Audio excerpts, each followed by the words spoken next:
Gordon the Branchline engine. Gordon is a big mainline engine, and big mainline engines like him aren't allowed to go on the branch lines because their bridges are less sturdy. However, he was grumpy. It's not fair! What isn't fair?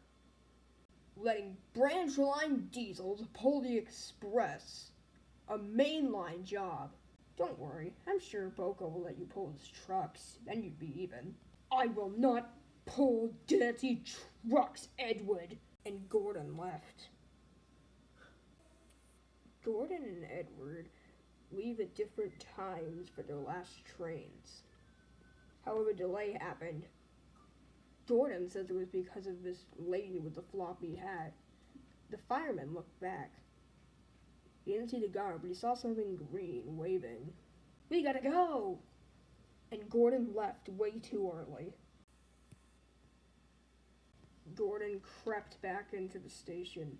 Oh. However, he started so late that Edward went before him. The signalman wasn't alerted about the change, so he sent Edward on the main line and Gordon on the branch line. Gordon was asleep at the dock when Bill and Ben crept forward. They were looking for Boko to deliver some trucks. There weren't any trucks, but they didn't care. Teasing Gordon would be much more fun. What's that? Psst! It's Gordon! It looks like Gordon, but Gordon never comes down the branch lines. He thinks them vulgar. If it's not Gordon, then it's just a pile of old iron. Which we must take to the scrapyard. No, Bill.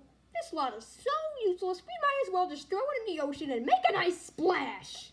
This extremely got Gordon's attention. I am Gordon! I am Gordon! Gordon shut his eyes in horror while Bill and Ben were talking about possible other outcomes. Just then, his eyes opened and he heard a horn. He had a distrust of diesels up to this point. He thought they were ugly, smelly, and noisy. But when he saw Boko pulling into the yard, he thought him the most beautiful sight he had ever seen. Boko, my dear engine, save me! Boko calmly asked the twins to leave. However, they were cheeky and didn't listen to him at first. However, Boko got to them to behave when he said that he would take away the trucks that he had brought for them. This made Bill and Ben behave at once. Gordon was particularly astonished by this. Those little devils, just how do you manage them? Ah well, said Boko. It's just a knack. Gordon still thinks that Boko had saved his life. But we know the twins were only teasing. Don't we? Like, they weren't gonna do it, right? Like, they weren't actually gonna do it, right? Like, they wouldn't do that. Yeah, not gonna lie, they probably would.